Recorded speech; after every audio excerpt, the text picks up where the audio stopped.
This is a video for Cell Energetic Modeling Project by Jana Lee, Ryan Smith, Vincent Cooper, Sadie Thomas, Lauren Alasko, and Ashley Lee. Enjoy. Photosynthesis takes place inside a chloroplast, which we can see in the model is in the zoomed in part of the plant cell.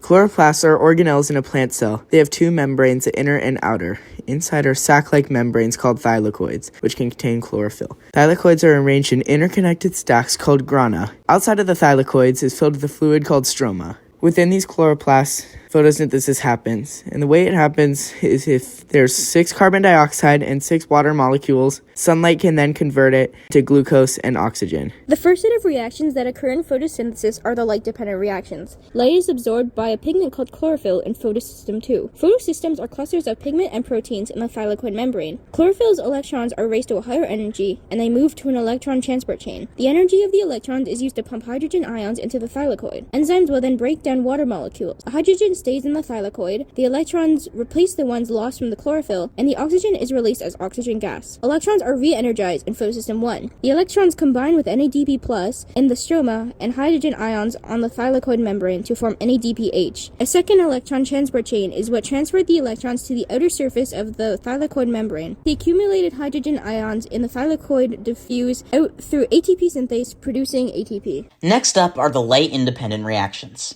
Carbon dioxide enters the plant through pores called stomata. It combines with a 5-carbon compound to form a 6-carbon compound, which splits into 2 3-carbon compounds. 6 carbon dioxide can create 12 of these 3-carbon compounds. Energy from ATP and NADPH fuels these conversions into higher energy forms. 2 of the 3 carbon compounds are used to create glucose, and the remaining 10 are converted into 5-carbon molecules, and they continue the cycle. Here, you can see the general inputs and outputs of light-independent reactions, also known as the Calvin cycle. Here's a summary of photosynthesis. Light raises electrons in chlorophyll to a higher energy level. The high-energy electrons are stored in the electron carrier NADPH, and they are used to make ATP. During the electron transport chain, the energy from the electrons pumps hydrogen ions, which aids in the process of chemiosmosis. ATP and NADPH are used to turn carbon dioxide into higher energy carbon compounds, which can be used to make glucose, a high-energy sugar. Cellular respiration. Cellular respiration takes place in the mitochondria. Its structure includes the matrix, the intermembrane space, the outer membrane, and the inner membrane. Here's a general equation for cellular respiration. Cellular respiration begins with glycolysis. Glycolysis is an anaerobic process that takes place in the cytoplasm of the cell. The glucose molecule gets converted into 2 pyruvic acid molecules. This requires 2 ATP molecules to start, therefore there is a net yield of 2 ATP molecules. Before the pyruvic acid molecules can enter the Krebs cycle, they first get transported into the matrix of the mitochondria, where it will get oxidized and combined with coenzyme A to make acetyl-CoA. This process releases carbon dioxide and gains 2 more NADH. The Krebs cycle is an aerobic process and takes place in the mitochondrial matrix. The acetyl-CoA would combine with a 4-carbon molecule and become a 6-carbon molecule.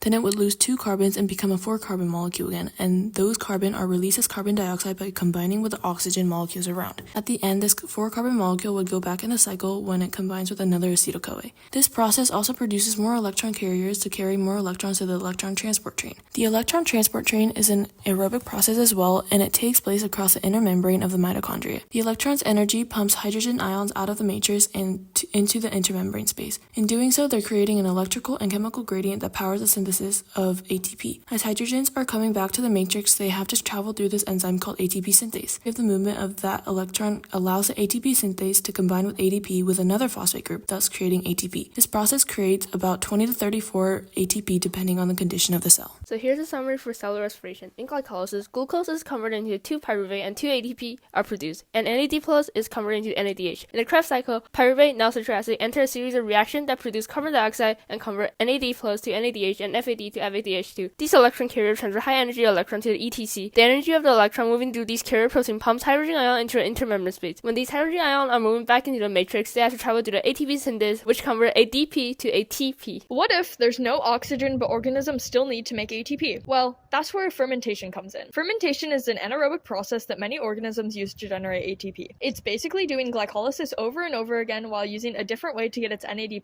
back. There are two types of fermentation, alcoholic and lactic. In alcoholic fermentation, NAD+ is converted back from NADH by using pyruvate derivatives as an electron acceptor. This type of fermentation releases carbon dioxide and produces alcohol. Examples of this include bread rising due to yeast and the production of alcoholic beverages. In lactic fermentation, the pyruvate itself accepts the electrons to regenerate NAD+.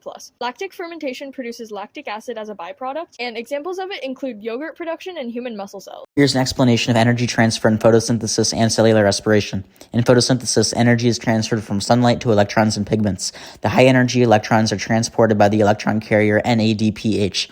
The high-energy electrons from the carriers fuel reactions that convert carbon dioxide into glucose, a high-energy sugar. In cellular respiration, electrons from glucose, the high-energy sugar, are stored in electron carriers NADH and FADH2. In an electron transport chain, the energy from these electrons pumps hydrogen ions into an area of high concentration. The ions diffuse from this area to an area of lower concentration, traveling through ATP synthase. The movement of hydrogen ions spins the enzyme, binding a phosphate group to ADP, forming high-energy ATP.